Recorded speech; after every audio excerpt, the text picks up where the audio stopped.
Swansea against Australia at St Helens. In the commentary box, Brynmore Williams, formerly of Cardiff and Swansea, of course, and the Wales and British Lions scrum half.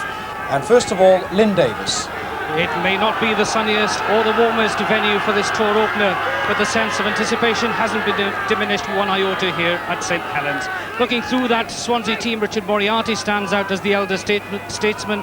He played against the 1981 touring Australians, and Swansea's main hopes rest on his ability to win something akin to line-out parity. Ken McCartney is the referee from the Scottish Rugby Football Union.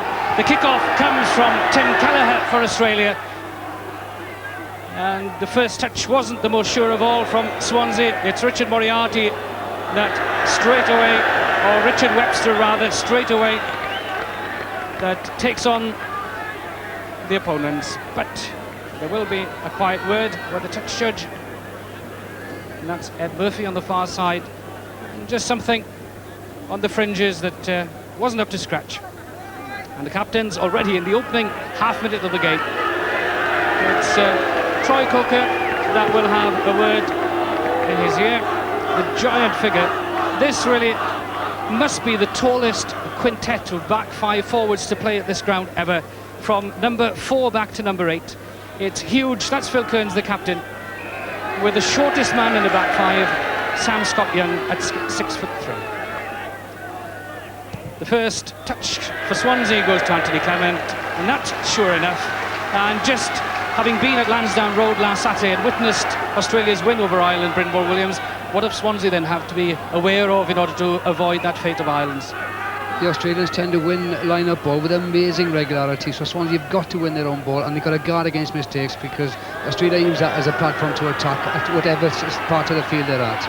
And that was the first lesson there, not only in throwing straight, but throwing to the man as well. Swansea somehow were retrieving it, not always legally so perhaps. And again, there's a little edge there.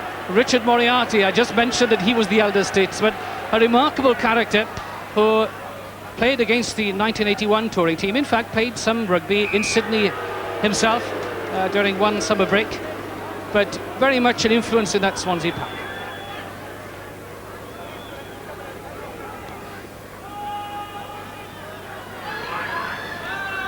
Tim Kelleher will now try and ease the pressure, and indeed Australia find that foothold in Swansea territory, or just miss out on that. Safe rather than sure, and just a little tension in the opening few minutes, Brynmore.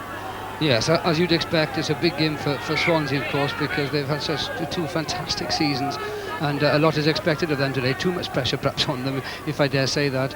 But Australia, of course, are under pressure. They've lost game after game when they've come to Wales, their first game that is, so they want to get off on a winning start today, there's no doubt about that, so the tension explains itself. The body language of number 7, Richard Webster, spoke volumes of his attitude there, quickly taken by Peter Slattery. Straight in then. Not all that much progress made there. It seems the wrong way around to then give free ball away to Anthony Clement, and I'm sure that Clement will be grateful for that and will nod a little word of thank you to Peter Slattery.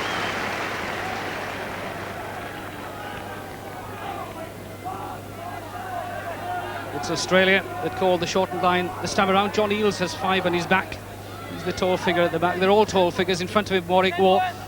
4 for Swansea is Richard Moriarty. In front of him is 8, Stuart Davis. The captain, Kearns, throws in. Again, it's not all that well guarded, and just slightly isolated as well, but so untidy and scrappy at the moment. And the early tense moments, then, not a pretty sight.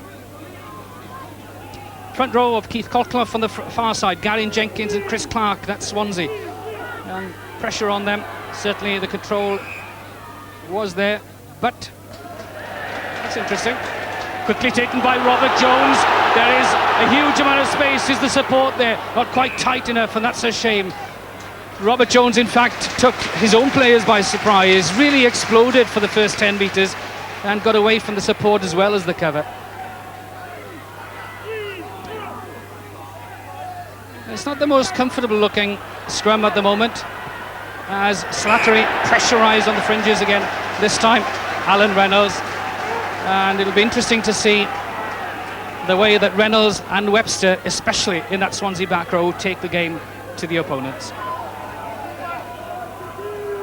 Welsh international hooker Gary Jenkins. The aim is true this time at Richard Moriarty. The outside hand, although that was over the top, it's allowed, perhaps the line out was over. Jones has it. Aled Williams, the outside half. Interesting angle from Kevin Hopkins. Again, such good midfield defending by the Australians. They hardly ever seem to be pressurised in midfield. They take it nice and easily across, pick their little spots, and it's very difficult, as the Irish found out on Saturday, to find any holes there. Absolutely, and if you notice with that tackle that the Aussies tackle Swansea on the Swansea side of the game line, and that's where you're expected to tackle, of course.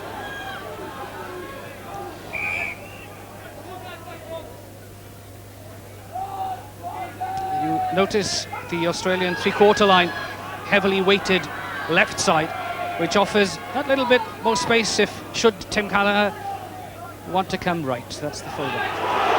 Again, that's Swansea scrum. It has to be remembered as Gavin put Slattery into a little bother. Aled Williams does well for an outside half, acting as a forward. Such a shame that it wasn't driven home. The Australian forwards, Matt Ryan and Andrew Blades, are replacements for the tour, and having had long journeys and little practice time, they struggle just a little bit. Well, a tremendous shove here by Swansea. I think they've started the game so well, dictating the pace of the game, and you can only do that in situations like the scrum and the line out. But the pressure told on Slattery there, he dropped a ball.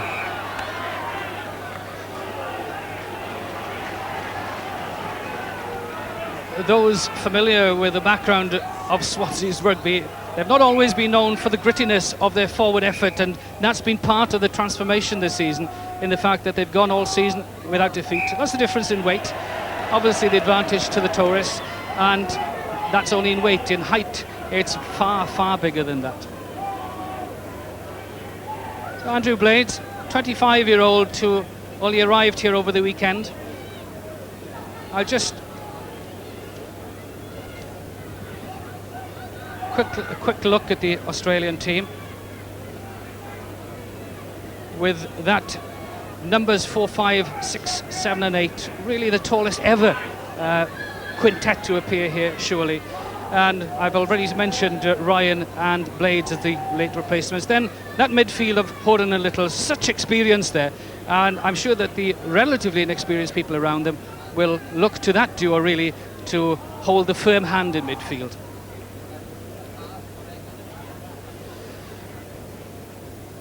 So it's just a little nick.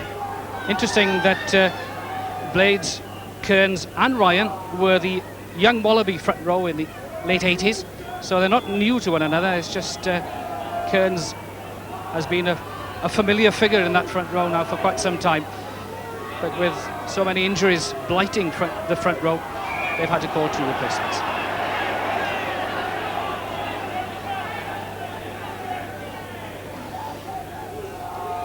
Matt Ryan, playing on the loose head today, played a tight head against Connaught and suffered in that game as well. And again, here we have him standing up, not quite interested in keeping his head in the scrum, and it's interesting, and that has to be one of the great turnarounds, I would have thought, to think that here a touring side doesn't really want to scrummage Swansea. No, but Australia over the years, they don't want to get into any individual battles in the scrum. They tend to want to get into a team formation in the scrum and try and take it forward. When a side like Swansea is impressing themselves on them, especially in the front row, they don't like the pressure. But then again, no side likes pressure. And subsequently, Swansea have a penalty.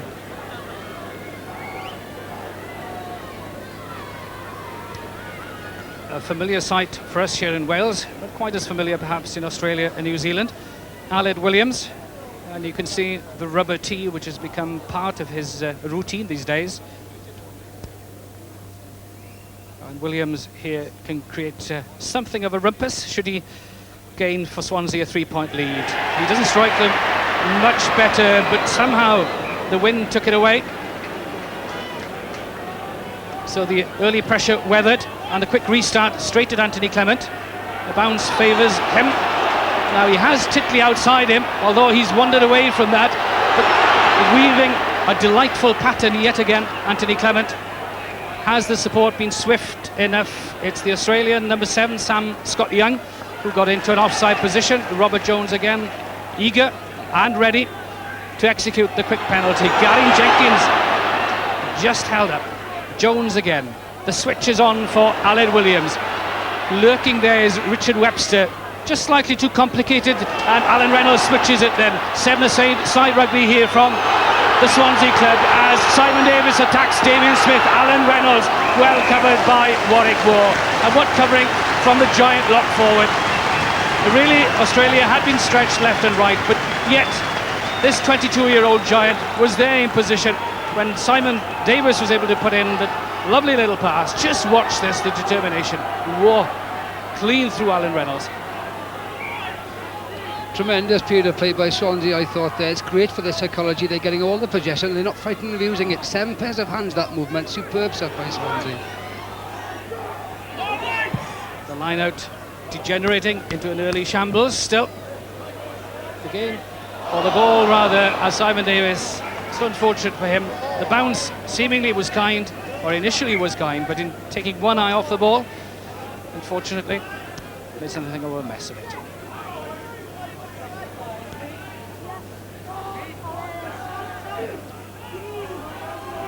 Damien Smith comes into this narrow channel on the right-hand side, number 14 for Australia.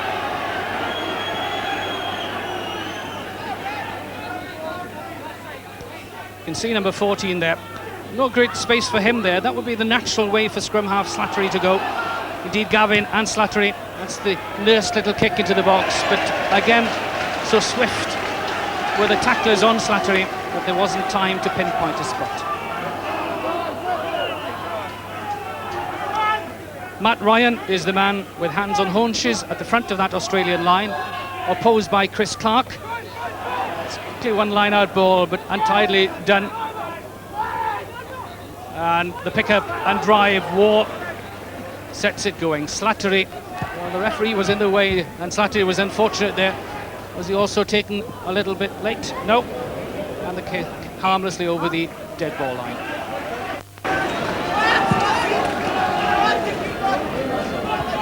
The Australian team not familiar with some of Swansea's tactics.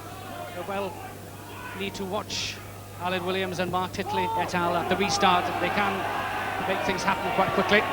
Again, the touchdown as Gary Jenkins comprehensively shackled by Tim Gavin. Huge figure of a man, the Australian number 8.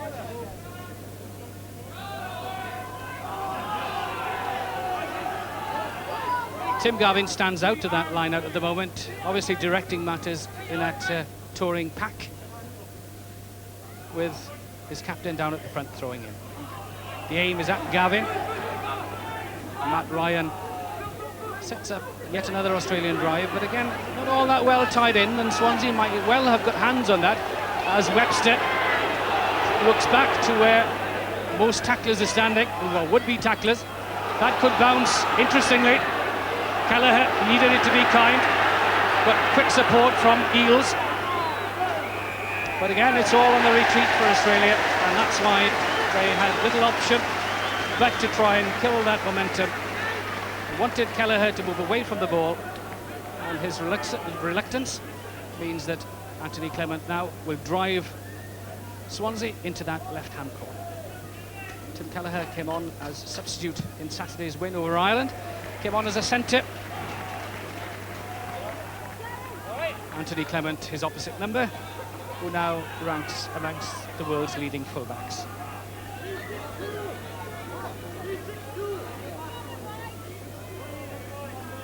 Swansea's tall men, Richard Moriarty with Paul Arnold in front of him, positioned at the back. It's well won, but it wasn't straight, and Ken McCartney, the referee, just offers Phil Kearns a word of advice. He'll referee it, and Phil Kearns can captain his side. Again, there are signs of some reluctance in that front row to stand its ground.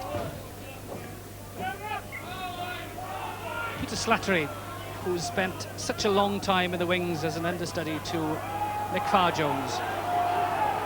fact, was an understudy back in 1985, but then just dropped out of the limelight for a little bit. Slattery again, and Carl this time. There is some open space there, but again, the bounce favours Titley. The balance running takes out 2 tacklers, the support takes out some more, but so unfortunate that again offered a good position. A little knock-on spoils things. Titley is certainly the wrong man to be kicking to, but great work by Scott Gibbs, getting back into position to support Titley immediately then, and that's what teamwork is all about. That's a far better Australian scrum. Took the swiftest of passes, and Carl offered no real option but to throw up a high kick towards Anthony Clement. The full-back and Titley between them somehow release Simon Davis. Davis wants to attack Damien Smith. The ball kept in play, but Tim Kelleher, whoops, and that could be a little naughty. Not deemed to be intentional though, and again, just showing the tensions here. And despite the fact that Kelleher would have played on the world's big stages, even here at St Helens today, there's just that little eye on the opponents.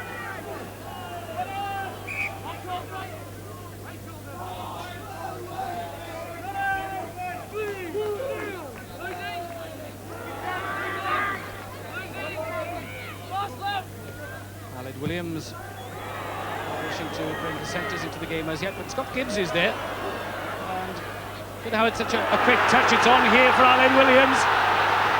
With Titley 3 outside. Carrozza defends it well. Knew that it was his corner and made sure that there was no further progress to Wales's international right wing. Mark Titley, so deceptive and offered any space at all.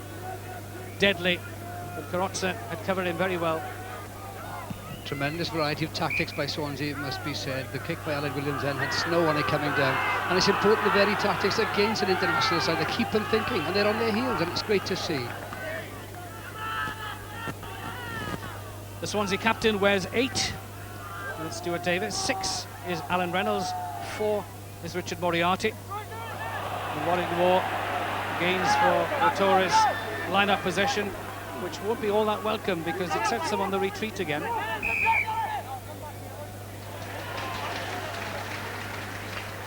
advantage will go to Swansea. 17 minutes gone and we're still awaiting the game's first score. It's strange that over the years that scores have been very close. It was up until the last game in 1984, no side has scored more than 12 points in the series of matches. That's a free kick brought in by the back row when it had gone out to the scrum. It would be wise, and it is wise of Slattery just to take a moment, get people breathing. Phil Kearns again, it's not all that, and again the delay, yes, and it seems such a strange tactic, not making progress there as yet, and it may well pay Australia to get one firm foothold down in opposition territory and start from there. Absolutely. And although Robert Jones was offside, then I don't mind seeing him offside. I think it's nice that they're pressurising the Aussies, although they're giving penalties away. As long as it's not near the post, it doesn't matter. It's keeping the Aussies thinking. And saying that, and what is absolutely vital to Swansea is that any possession they get, they convert into points sometime in this first half. The giant John Eales at the back with 5. Another giant, Warwick War in front of him. Another giant, Tim Gavin in front of him with 8 on his back. And it's Gavin that claims it, if anything, the shorter of all of those.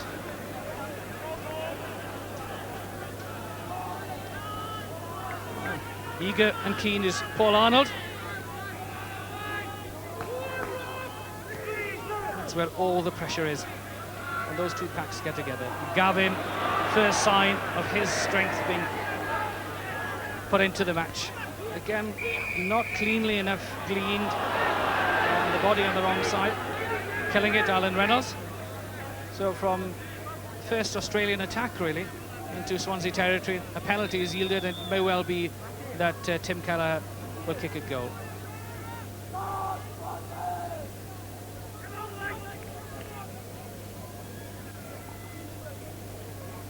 Gavin looking very strong, but that's Swansea's probably second mistake, I should say. Simon Davis dropped it past, but Webster missed a tackle, allowed Gavin to cross the gainer, and that's what gave Australia the platform they needed. Although Swansea prevented the ball coming out, the penalty was given. Can't afford to make mistakes against the Australians.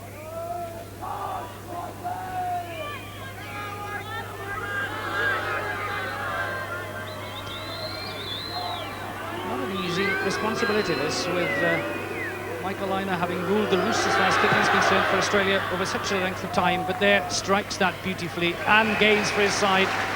The first point, excellent kick from Tim Kelleher, and a lesson in taking opportunities when they're presented to you. But Swansea really are pressurised for the initial 20-odd minutes, and then once in Swansea territory, Australia get the points. I think that's a measure of a class act, isn't it, always, is that whatever possession you get within easy reach of the line, or that wasn't an easy reach, of course, must be converted into points, and Kelleher took the opportunity. Good driving here by the Australian forwards. It's way behind the gain line for Sam Scott Young, not as we normally see them. They would have started running before receiving the ball, but there was a little static. Robert Jones keeps it in play and has his fullback, as ever, on his shoulder and ready to support.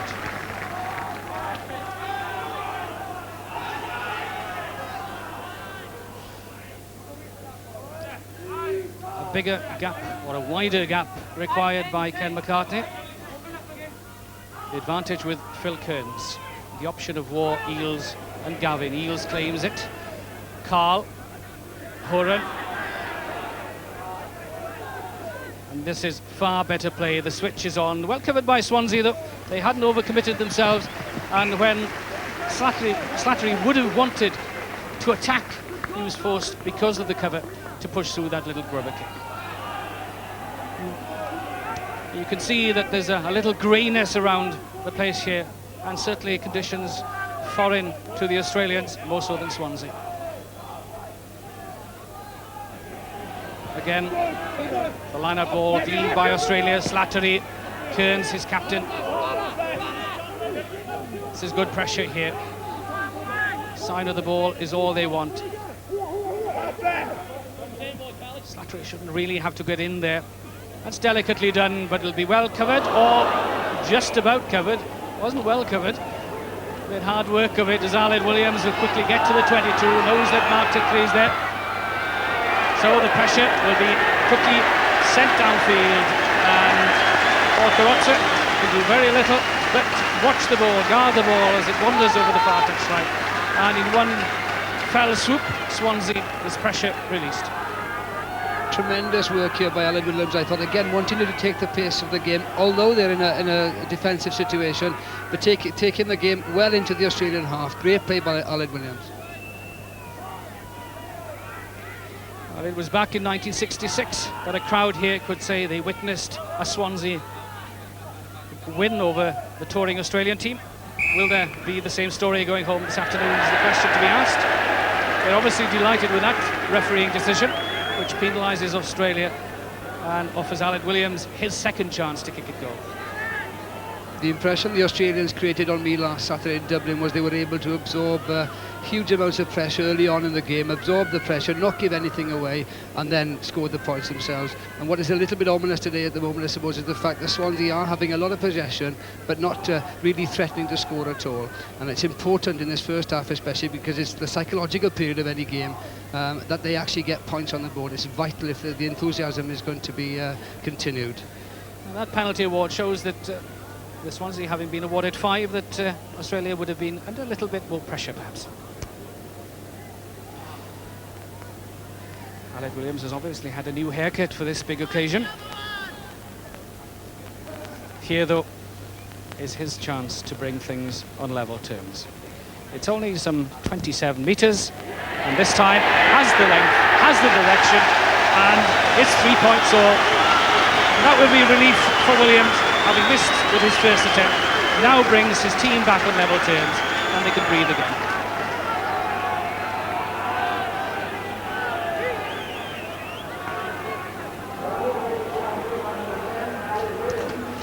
The drop kick restart comes from Tim Kelleher.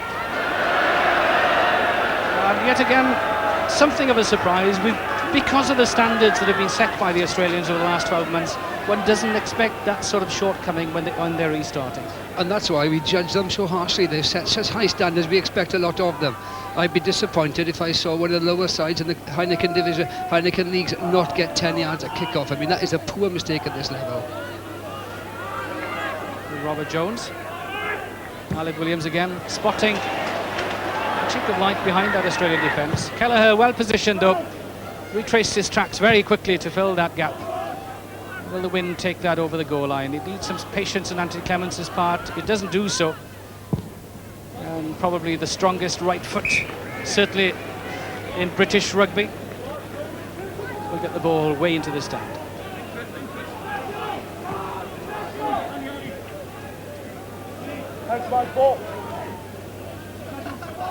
Warwick War has the white band with blue tape. A rugby development officer in Sydney, 22 years of age. His lock partner wins it though, John Eales. Not quite the fluidity one would expect from the Australians. Horan though, silky running, and combines that silkiness with some determination as well. Slattery again, holds it up so well. The on-rushing support wasn't quite tight enough. Scott Young goes on a little slips as Carl was in search of some space, but with 3 Swansea men there. Well, there was a punch in there, says Ken McCartney. And the penalty awarded against Swansea seemed so unnecessary. It would be unnecessary in any case, but especially so that that danger had been covered.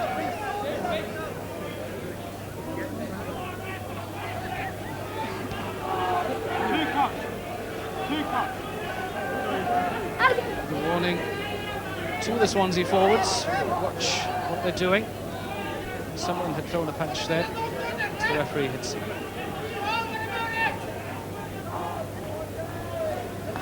So suddenly, a crowd that had been quite noisy just a few minutes ago when Aled Williams brought the scores level goes back to being muted again. 100% success rate. Can't improve on that. Interesting that Tim Kelleher plays hooker in the Australian 7-a-side team. He's a tall figure of a man, but obviously quite a footballer as an international fullback and centre. But a hooker, or a rake as they're called down under. Here though, this opportunity to restore the Australian lead. The wind might takes it against the post, still danger here. And again that little handling slip. Matt Ryan sends it up. And on a plate for Slattery. Little, what a compliment, perfect compliment to Horan, because he's big, stronger, offers the other options that the stockier Horan doesn't. Still it's there, Slattery, Carl, Horan, lots of running off the ball, Carrozza. Again, Swansea defended quite well. They're not overcommitting themselves, still the driving goes ever onward. Slattery referees it as well. On the fringe is Keith Colclough for Swansea, 3 on his back. He may well be in an offside position. He's being driven back and not heeding the warning. He was inching ever forward when in fact he should have been behind the last man, and finally yields a penalty in what is a relatively straightforward position for the Australians. Tremendous period of play by Australia there, it must be said, and what impressed me was Carrozza and Horan, 2 backs, remember, taking the ball into the maul and the ball coming back quickly. There is so much responsibility on the shoulders of the ball carrier, yet backs doing the jobs of forwards, and that was superb. Can now see Colclough holding on to Slattery. Swansea under pressure, and these are the sort of basic mistakes you see when people are under pressure, giving away penalties. I wonder if Keith Colclough feels sensible in doing that, because it looked like a 7-point try had the ball been released by Slattery.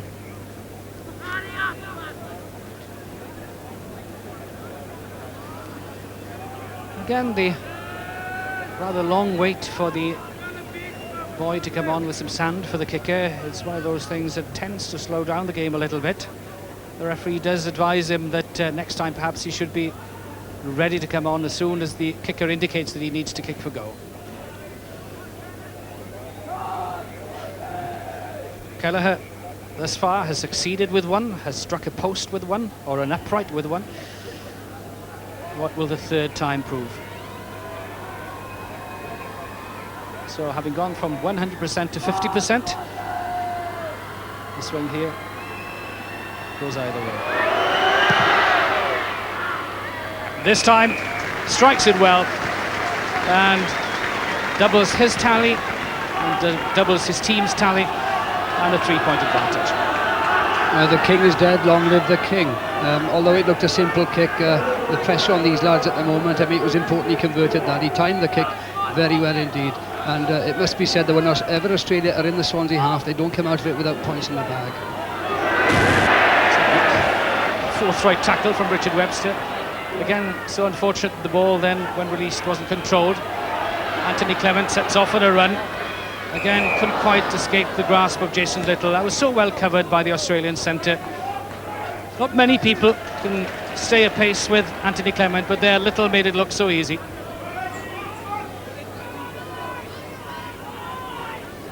Clement is quick, isn't he? Jason Little is no slouch himself, as we saw in Ireland last week, and to catch Clement is a reference in itself. But Swansea again under pressure. Australia seem to be coming into their game at the moment. The space is right side here, although Scott Gibbs, well, that's his normal route. What can be exploited from that, though, that may have been slightly forward, and Paul Arnold certainly wasn't expecting it, as he was that odd inch or so in front, and again probably overcomplicated when the director thrust and the simpler pass would have paid dividends.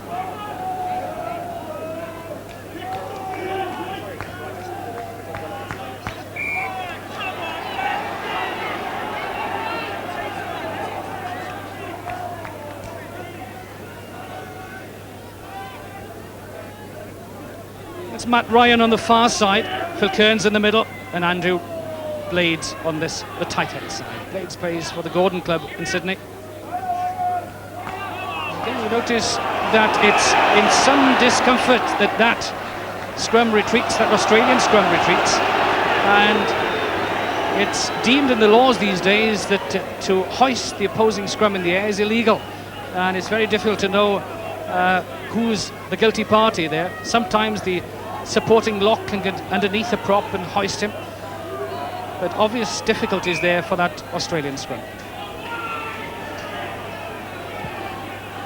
Australian 22 in view, and Ken McCartney with obvious difficulties in getting the scrum to settle.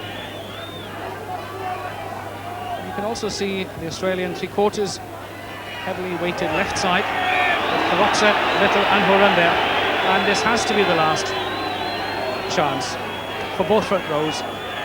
They need to settle.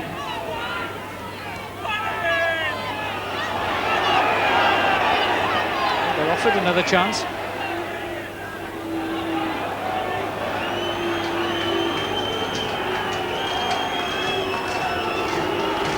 Could it be that the late replacements on tour are finding the pace a little too fast for them? The free kick awarded. Slattery denying Robert Jones the quick opportunity of taking that free kick. On the run goes Alan Reynolds.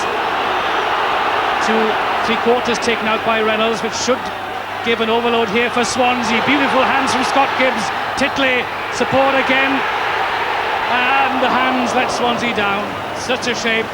Good thrusting at last. They put pace and direction into their attack, and suddenly they stretch the defence. And the crowd obviously warming up to it all as well.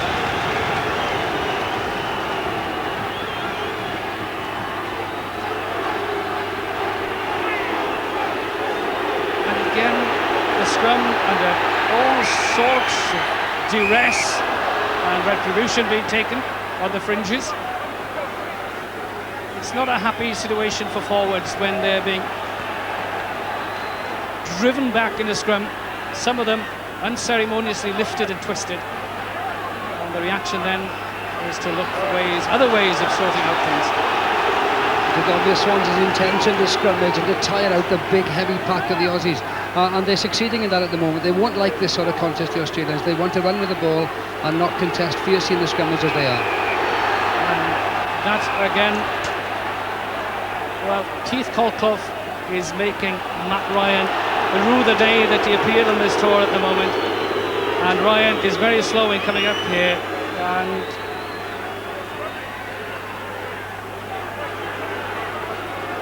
the penalty that time was for pushing the prop up in the air, lifting him, and Tim Gallagher will bring some much welcome relief to that Australian forward pack.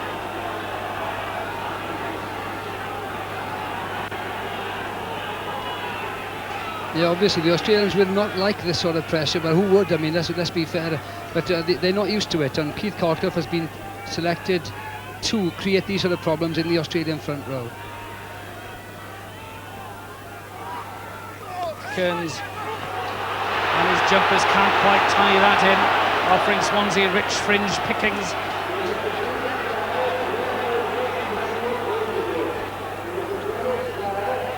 It's now making the ball available, that's the problem, and Slattery and Gallagher are the quicker-witted of the lot of them.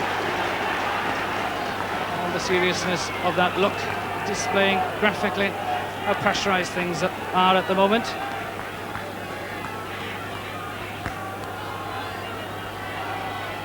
Again, Swansea plays Paul Arnold and Richard Moriarty towards the back. The aim is at Moriarty. It's a free midfield ball. Skipper Davis in one swoop again is down and up and driving. The support is there. Jones snipes away. The ball is free. The drive is on. It's on its way to Jones again. There are people free here. Scott Gibbs. Yes, the first try of the Australian Tour of Wales is scored by the Swansea centre, Scott Gibbs. A wrong period of pressure and offered that distance and that space. Well, this man is quite obviously unstoppable. Scott Gibbs, then, that would be his meal ticket for quite some time. Well, a tremendous way to finish the end of the first half. I mean, Robert Jones saw the gap initially. He released the ball to his pack. They were all there driving, and it's so vitally important they're staying on their feet, and the ball is released quickly, and that's what gives the opportunity. And Scott Gibbs is so strong in that sort of situation. He says thank you very much and crosses the line. Superb play by Swansea, and well deserved after that great scrummaging we saw earlier.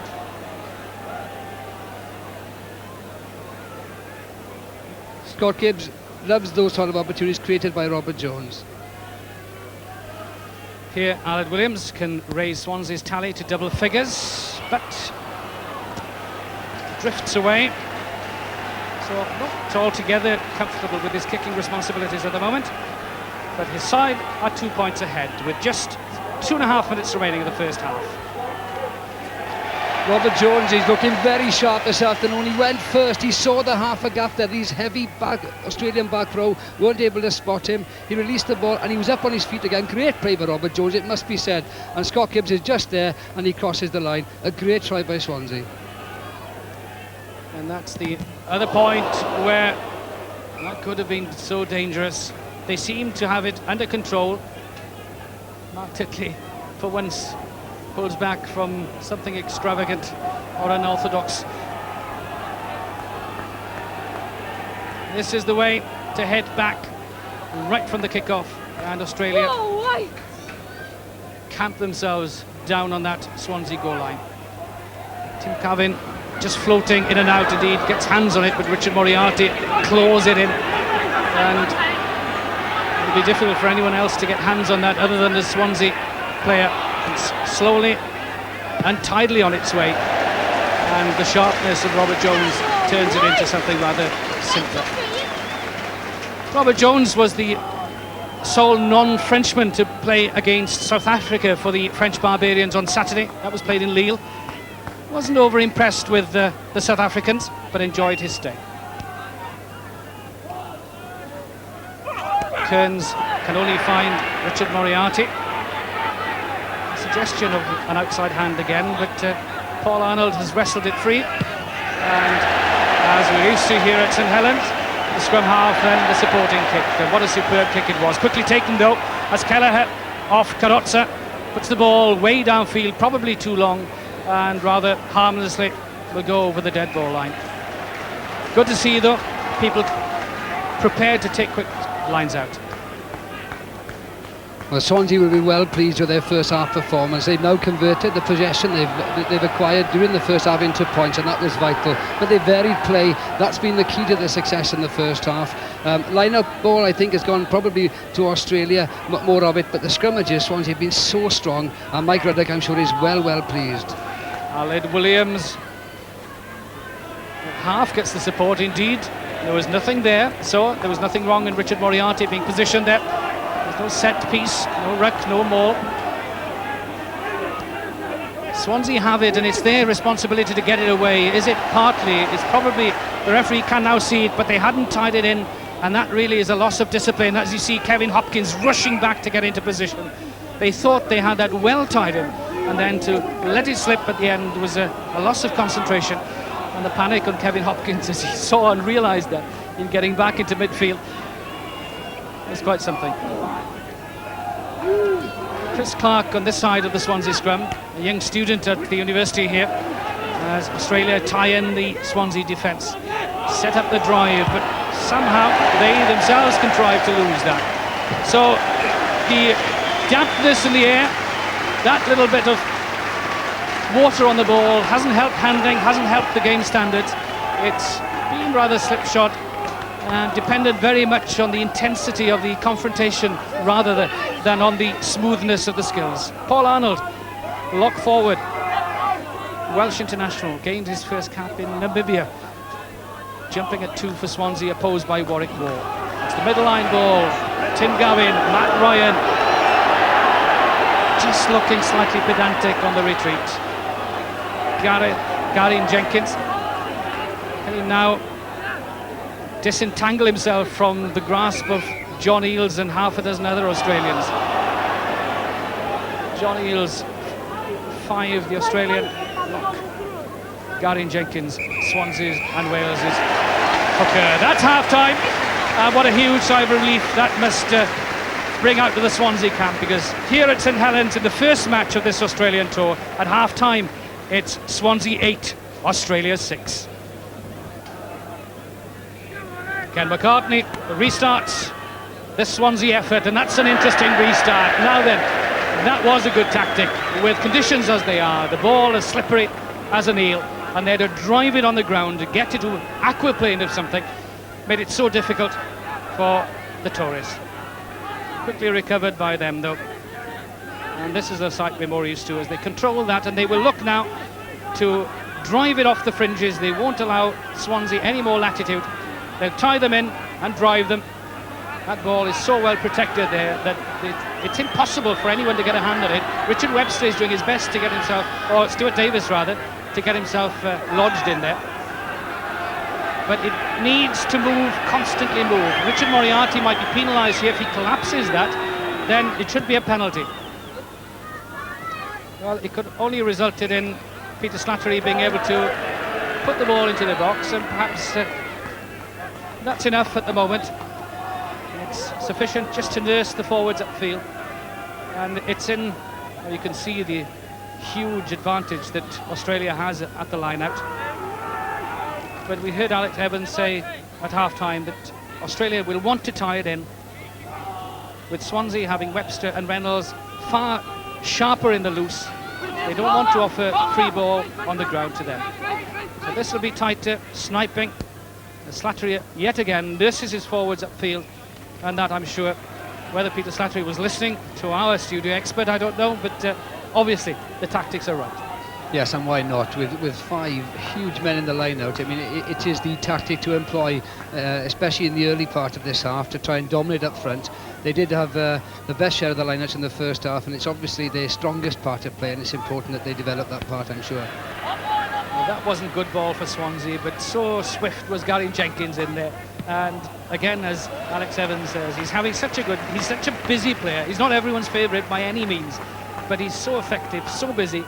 And it was his work that paved the way for Robert Jones's clearance. He's such an industrious player, and it's so important. It's only when you see an industrious hooker that you see how important that part of play is. He's spoiling, he's scurrying, he's supporting, and it's so vital, even from a hooker. Troy Croker takes a long way round to get involved there. Picks his spot on the fringe, knows that the support will come through War. The rest of them circle around. And who said that the rolling ball was dead with the new laws, as it's performed here with some expertise. Again, but this time, because it wasn't released, and this is where the criticism comes into the new law, in that all that hard work, all that expertise then is nullified just because someone collapses. Zudin looking at Matthew Ryan, he's looking redundant at the moment. He obviously had a hammering in the first half. He was very passive in that first try by Scott Gibbs on the fringe of the mauls, and he's looking very tired early on in this second half. He played his first game against Connacht a week ago and looked probably even more redundant on that occasion, without being unkind. He's obviously finding it difficult to pick up the pace of the game. A long journey across, and of course it's summertime in Australia, and prop forwards wouldn't do all that much sprinting and weight training during the off-season. In saying that, I wouldn't have thought that was the Australian philosophy. I'm sure Alec would like to comment on that at the end of the game, that the Australian philosophy is speed, power, intelligence, communication, and we've come now to expect that even from a prop in an Australian jersey. Karen Jenkins is receiving some treatment. There's a little nick above the eye, which he's had from quite early on. That's the best vantage point probably around the ground here. That's the cricket pavilion, and of course Australian Welsh relationships over the years has been very much concentrated there as well, with Glamorgan in the 60s twice beating an Australian touring team, and of course the Swansea spin twins of Shepherd and Presley, so influential in 1964.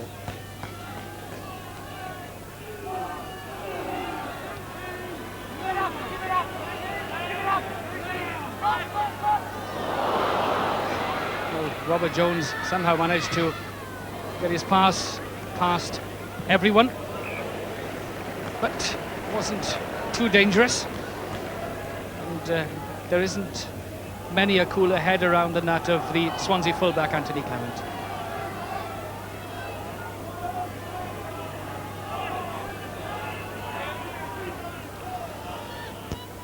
The focal point of Swansea's line-out effort, Richard Moriarty, opposed by John Eales. The two extremes, really, the young and the not so young. And Eales, having just played international rugby for a year and a half, has 17 caps already. All sorts of options on here. Carl sets in Callagher. The tackling isn't strong. Callagher denied again. Stuart Davis and Anthony Clement together somehow managed to prevent that tremendous surge from Australia's fullback. There is no prettier sight in rugby than a man taking the ball at pace, and Callagher is so strong. We saw that against Ireland last week, and he nearly made the count. But great defence by Swansea. Stuart Davis doing the job superb. And superbly on that point. That was done by Paul Arnold. Plucked that ball up the air. And the Australian players who weren't part of that line-out, because the ball had been caught, weren't allowed then to come in from the 10-metre limit. But Paul Arnold there, exceptionally well done, when in fact he's yielding a good few inches. But line-out work is as much about technique as well as it is about height.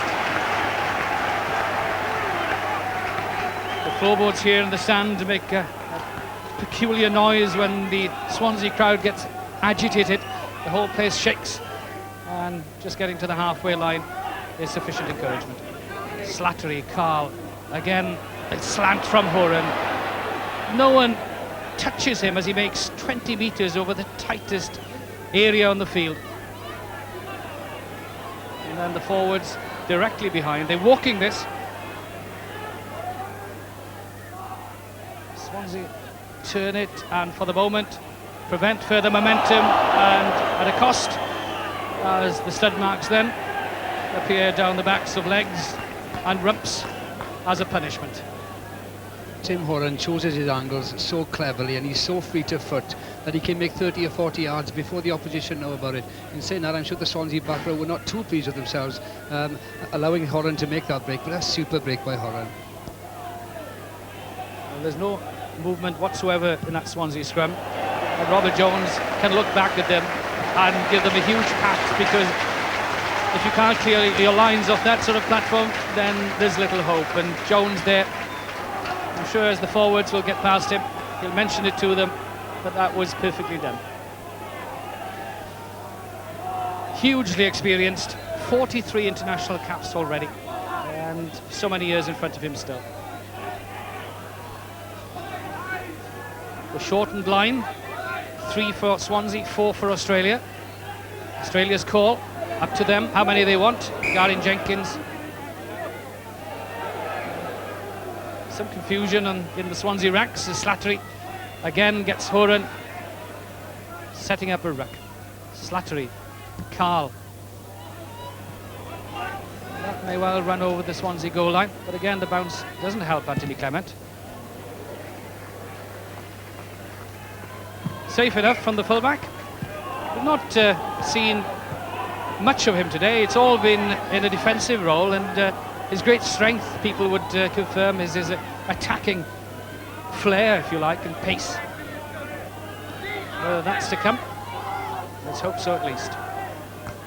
Australia, again, advantage in both possession and territory. Second half has been very different from the first half. Wrestling going on off the ball between Ryan and Gary Jenkins. Still play goes on. That's the most abrasive of the Swansea players. Richard Webster gets it into midfield, and Clement was in there. Kevin Hopkins couldn't quite control it, and for the first time Swansea venturing to move it that little bit wider.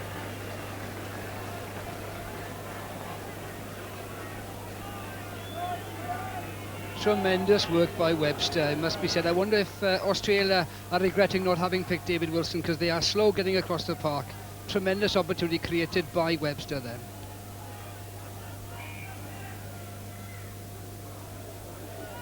Scrum had turned through the 90-degree mark, which then meant that it had to be reset.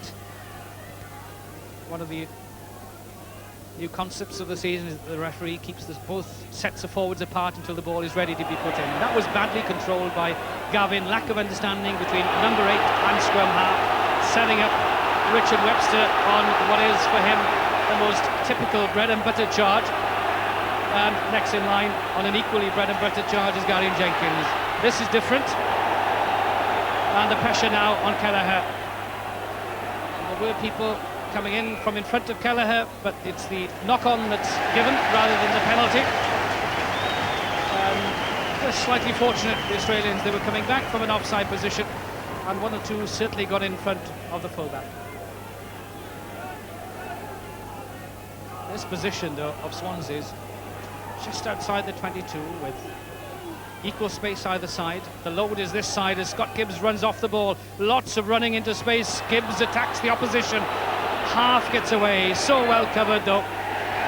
Number 7, Sam Scott Young, was offside in any case, which will offer Swansea a penalty. And you can see already the arms of Captain Stuart Davis outstretched in saying, let's keep calm, let's not get excited, let's not run this, for goodness sake, with a relatively easy kick at goal in prospect.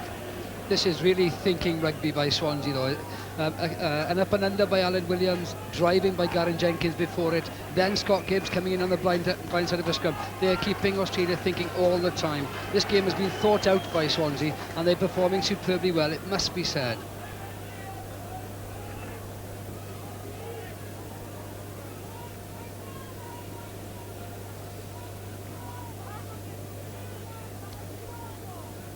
His success was through kicking his side's only penalty, but now can further increase Swansea's lead. The crowd, in its response, tells the story that Williams again succeeds and that Swansea now have a 5-point advantage.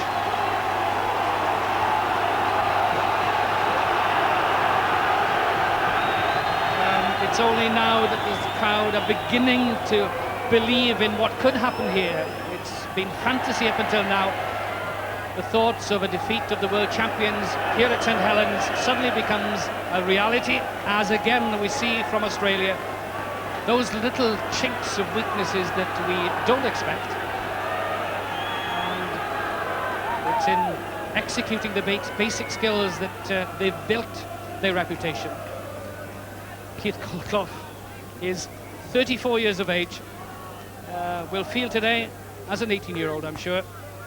He's having quite an influence on things, as that could have been awkward. That's even more awkward. Carrozza, not good skills.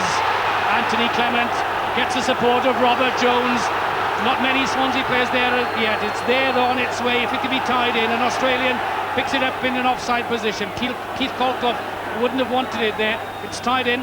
Reynolds, Alan Williams keeps it in front of his forwards, and that is pinpoint. The crowd, even for that little grubber kick, is on its feet, realising how important it is at this point in time to drive home the advantage, to turn the screw and keep Australia very much on the defensive.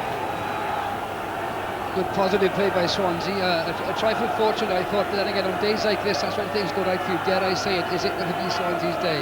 But still positive, everybody supporting the movement, and that's so vital. Here they are, right by the Australian try line. We have talked a lot about Australia's line-out expertise. Here is the extreme test. It wasn't tidily done, it's a try! Oh, and could it have been a knock-on? It may have been knocked on, but the referee certainly didn't spot it, but it doesn't matter, it's been awarded because Gary Jenkins has had a try.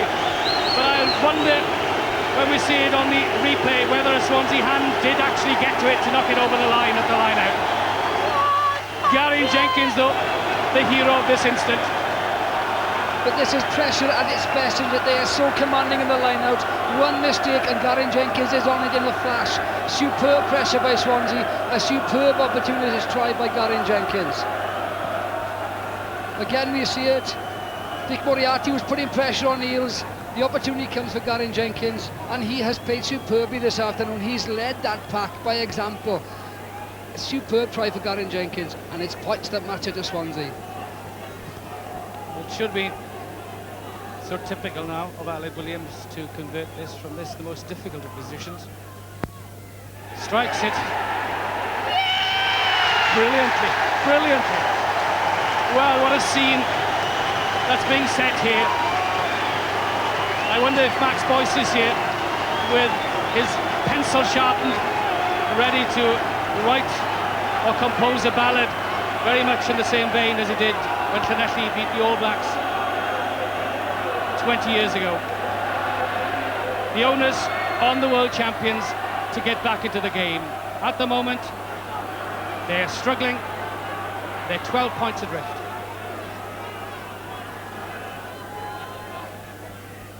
Slattery.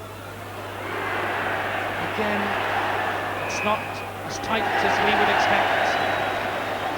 Offside. Australia came here realising that the efforts of the clubs here in Wales would pose them probably the greatest threat on the whole tour. They've picked this as strong a side as they possibly could for a midweek game. And here, because of the lack of two props probably, more than anything else, they're not controlling the scrums. The rest of the game, Gavin hasn't been able to dictate, and the rest of the game is falling apart. Two balls. The line out, it might help Swansea to have a second win, because this is the area at which they've been struggling, in which they've been struggling. Here though, it's 2-1 at the moment, yet Arnold can still, that may have had a suggestion of a high tackle, but so pumped up is Robert Jones that he was able to bounce off that and put the ball in the path of the supporting forwards. Manfully working away is Keith Colclough and Richard Webster. Webster realises there's a little weakness, this narrow side. The rampaging Swansea forwards drive it on. Jones is poised, it's being killed. The penalty is against the Australians for handling on the ground. Free kick, hands, so it won't be a kick at goal. But I'm sure, I would be surprised if it wasn't a hoisted kick, but no. It's going to be run into midfield. Gary Jenkins is the pivot. Alan Reynolds, the driver, into midfield. The ball, if it can be gleaned, would certainly present a switch. There's an overlap here. Jones, the initial snipe rather, but it should have been released, and there were people or supporting players diving in then to try and release the ball. But these are momentous times for the local clubs, certainly. The last victory was in 1966 against Australia. So is this writing a new chapter in the history of matches between one great rugby nation and one great rugby club?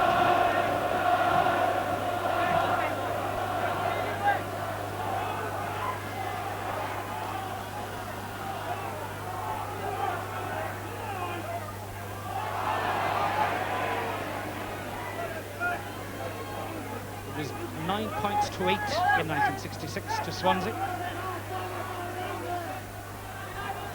Australia at the moment 12 points adrift with some 21 minutes remaining as Swansea get into an offside position.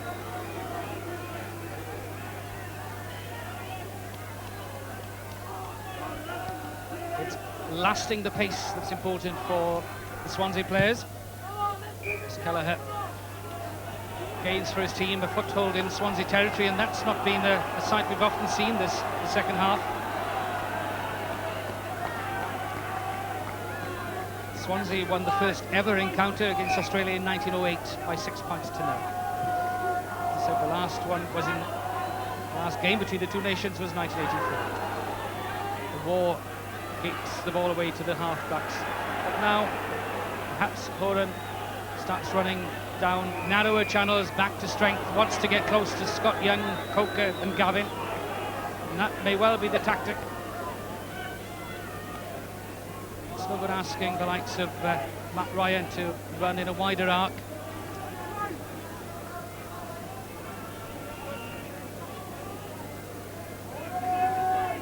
It's an interesting collection of characters. Hands on hips is Keith Colclough, hands on thighs is Chris Clark, and on the far side the hooker Gary Jenkins, and just advising them on how to jump and how to run and how to do lots of other things is Paul Arnold. Certainly whatever happens from now on, Swansea will be quite proud of their show today, whatever happens, because they've taken the game to the world champions and they've certainly rattled them. We enter the final quarter as Tim Kelleher again finds touch for the Australian team and gets them into opposition territory. Can they, though, drive that advantage home? It's a line-out, which is their strength. Shows how Swansea have fought back, because they were being swamped in the early minutes of the second half, but now it's very nearly back to parity. Robert Jones again getting away from would-be tacklers, setting the ball back as a good back row forward would. Now he's back in position to support a back row forward, his captain Stuart Davis. Not coming though, and that then is a vital fall. What an influence this man has been on the Swansea club. Scored on his debut for Wales last season out in Ireland, and determination written all over his face.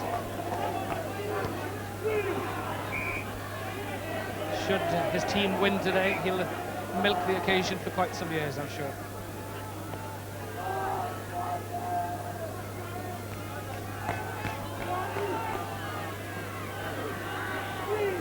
Can Australia provide a platform here?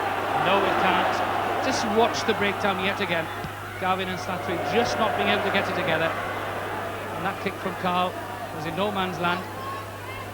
And lots of nudges forward as Carrozza and Slattery find themselves isolated and with not much confidence either.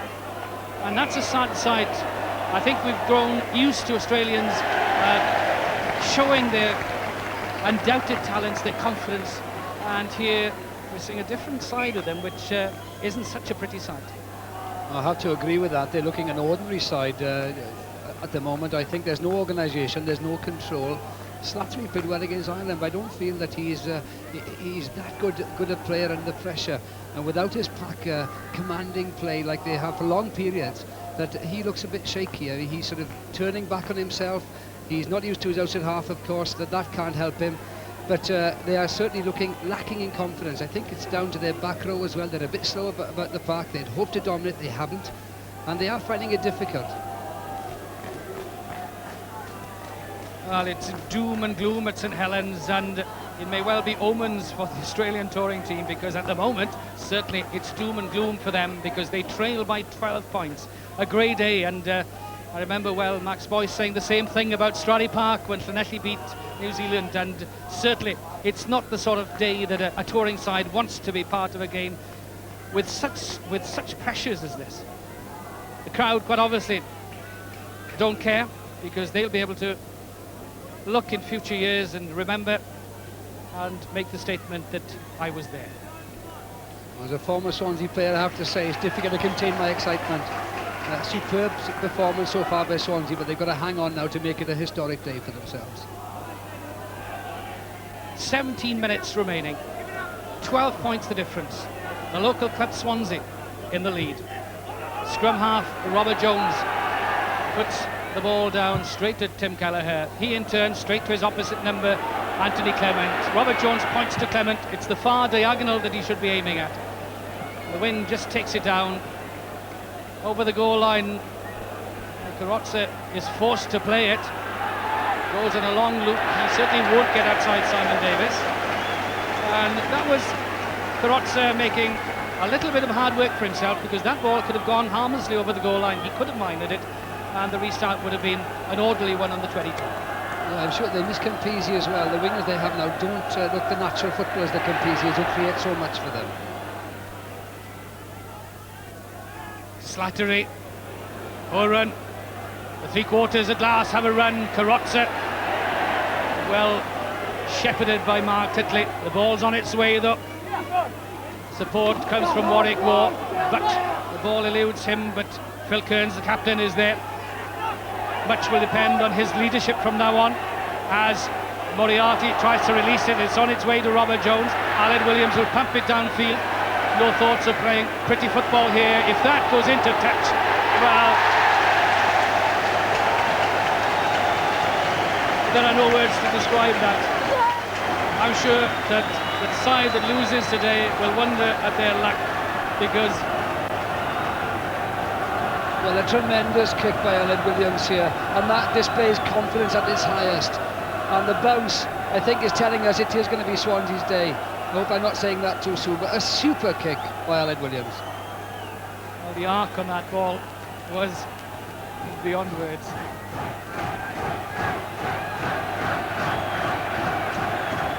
Again, a test of Warwick Moore and John Eales and Tim Gavin's line-out capabilities. Of course, they yielded a try the last time we had a line-out here. Again, the pressure is on Eales. There was a good deal of interference going on. Referee happy to award a scrum for the advantage. I'm sure you can hear the response of the crowd to this. Pushover try has that effect on people that they feel that when the scrum forms within this distance of the goal line, backing of noise as the front row collapses. The penalty is awarded to Swansea. Do they drive it from here, or do they offer Aled Williams the opportunity to kick it goal? Yes, captain's decision.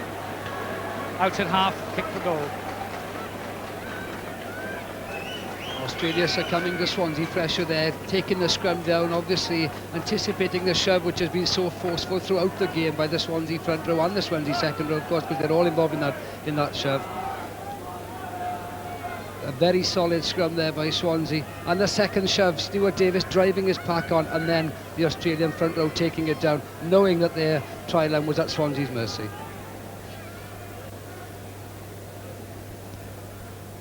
You'll know as soon as Aled Williams strikes this ball how true his aim is.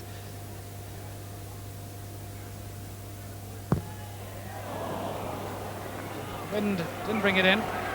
It'll be interesting to hear Bob Dwyer, the Australian coach's comments at the end of the game should his side lose, because following the game in Munster, he was very critical of Munster's front row play, and especially of one prop in particular deemed his play illegal, and it'll be interesting to note his response to this. And how often have we seen that in this match, that the Australians, I'm beginning to wonder whether any of their restarts have been successful.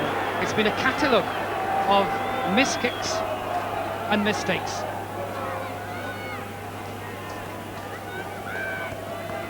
Certainly the man in the middle there, Phil Kearns, has the responsibility of uplifting his team spirits. Robert Jones and Aled Williams, for once, can't get it together. Quick recovery from the outside half. And with hands trying to release the ball. Just holding on there. He's always on the retreat. And just to prevent any Australian progress, penalty given. Yes, a shame that for Swansea. Good possession, but Aled Williams had slightly overrun the angle that Robert could find with his pass. So it seems at the moment that it's only through the kicking of Tim Callagher from penalty awards that Australia can venture into this territory, which is Swansea's half. You see the 10-metre line there. Again, a shortened line, 4 men. Neil's positioned at the back against Moriarty. And the younger man takes it. Ryan hands it on the plate to Slattery. Kearns standing off with Damien Smith. And the Eels, not often you see an Australian as isolated as Eels was there. Now it's on its way though. Well, the Swansea defence was disorganised. But Gavin offered a little charge. Slattery again, this is better. Carl. But isolated, swamped, and offside. He played a long advantage period, but so tight was Swansea's defence that there wasn't a way through, so it's back to a kick at goal.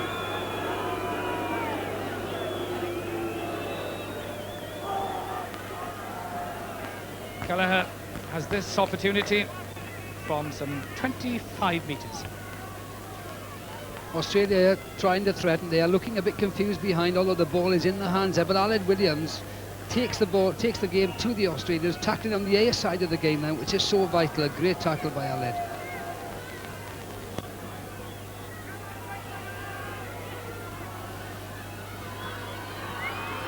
There are 10 minutes remaining. Callagher here can reduce the deficit to 9 points. Well, that must be some sort of omen to miss from there. And these set of circumstances with his side trailing by 12 points really spells doom and gloom. It's too far from Williams, normally such an expert in that facet of play. Slattery again happily misses the touchline.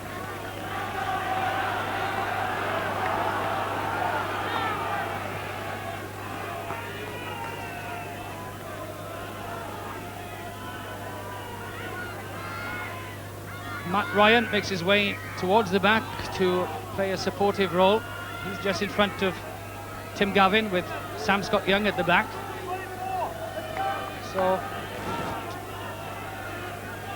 Cook has gone down the front as Gavin wins it. Carl again, little this time. Well, he's away from Webster. He's away from everyone. Well, great running from Little. At last, a head of steam worked up here. The momentum now has to be maintained. Swansea's defence given an opportunity to reorganise. They fanned out left and right. The ball is there for Slattery, but again offside, and Swansea won't be unhappy to yield a penalty there. Quickly taken by Slattery. The charge is on. Coker. Slattery again. Carl. Slattery. Callagher. But the defence here is blanket right across. Slattery yet again. Carl. And with the eye off the ball, but there will be... no, it wasn't offside. It would have been close to it, but so tight was the defence. You could see that Little was watching the opposition, and Carl, they were all with one eye on the opposition, and the ball finally dropped. Tremendous defence here by Swansea. They're going up, putting pressure. Little, they're dropping the ball because of the pressure he was under. Tremendous defence by Swansea. 8 minutes for Swansea to hold on to this 12-point lead. Means that the Welsh leg of the Australian tour would have started on the best of terms.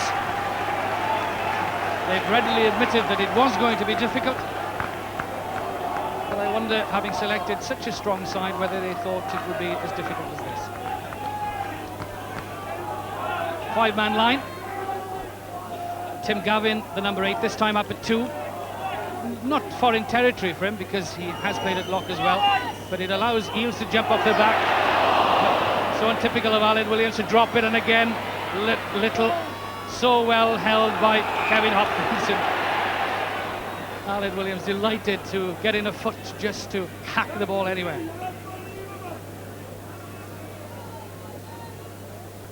It's defensive discipline that's important for Swansea here. Swansea, Robert Jones, he's been so sharp this afternoon, taking advantage of any mistake by the Australians, putting pressure on. Richard Webster has had a superb game. He's won a lot of ball on the ground. He's doing his job there as a tackling flanker. Superb play by Swansea. Again, it's all about pressure and taking the game to the Australians, whether you're in possession or not. The advantage certainly is here with Tim. Well, it should have been with Tim Gavin, and he made hard work of it. Penalty award goes against Swansea because of diving over, but again, it was untidily done. And Kelleher is again asked to kick it goal. So certainly there are no panic stations here, and that's a good sign of a class side that despite that deficit, there are no signs of panic. Phil Kearns happy to chip away at that Swansea lead, and hopefully at the end of the day, just do enough to clinch a victory. And that's Patriot, but also the composure on the Swansea side. They look so together mentally. It's so vital at this stage of the game that they do keep their heads, keep their concentration, and keep their line intact.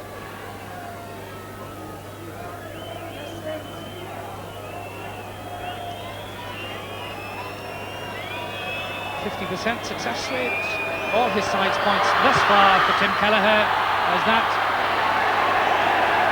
isn't struck prettily and certainly not straight, and his day is turning into something of a nightmare. I well wish that today had not started as yet. 5 minutes to see a Swansea victory here at St Helens. There are 12 points separate in the two teams. There are bodies between Alan Reynolds and the opposition goal line, but that makes no difference. There's always the chance there that he'll knock people over. The 10-metre line separates the two lines. Again, the Australians vary their personnel. At the back this time, Troy Coker, formerly of Oxford University, the Harlequins, and especially Australia. Slattery gets the big men running,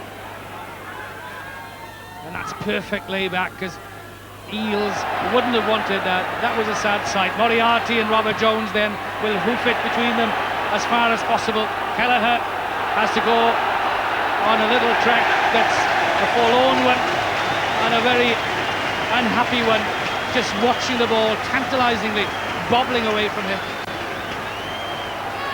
But Robert Jones has proved this afternoon he's probably the best scrum half in the world, I think. He's not often complimented for his strength and his resilience, but he's taken a hammering today, but he's been quite superb.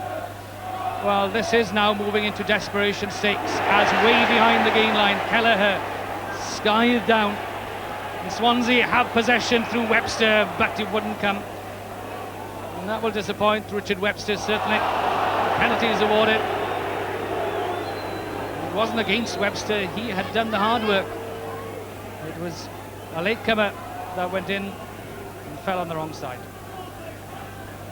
Recomposed his composure, Tim Kelleher, just sufficiently to get in that relieving kick.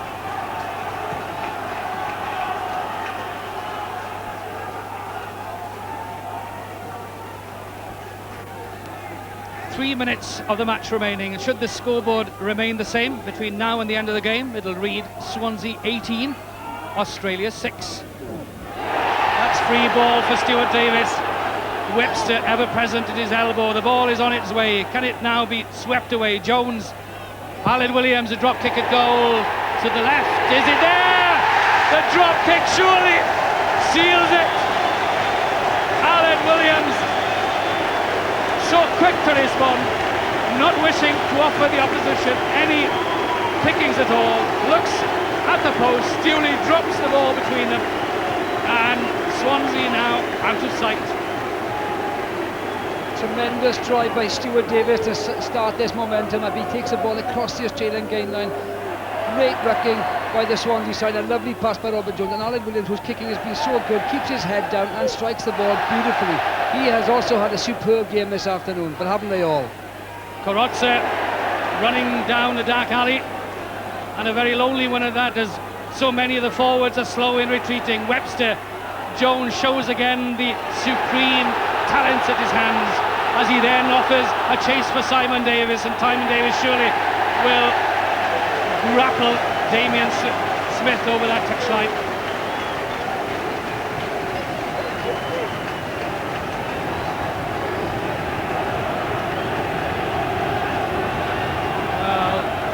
There will be scenes here, I'm sure, that will be new for so many people. The chant goes up for Swansea. The two-man line offers Australia the possession, but offers Slattery nowhere to go, and the scrum half happy just to get away from that danger position. Richard Moriarty in shot. This will be amongst his great achievements. What? Played captain Wales when Wales beat Australia in Rotorua, but this I'm sure he'll look upon as his finest hour. Swansea at last get line-out ball. Hopkins won't give it out. He'll take it on, offer the forwards a chance, and his scrum half again to keep it as close as possible, not to offer the opposition the free loose ball. Webster is there to tie it in. The ball is on its way. Colclough, of all people, plays scrum half.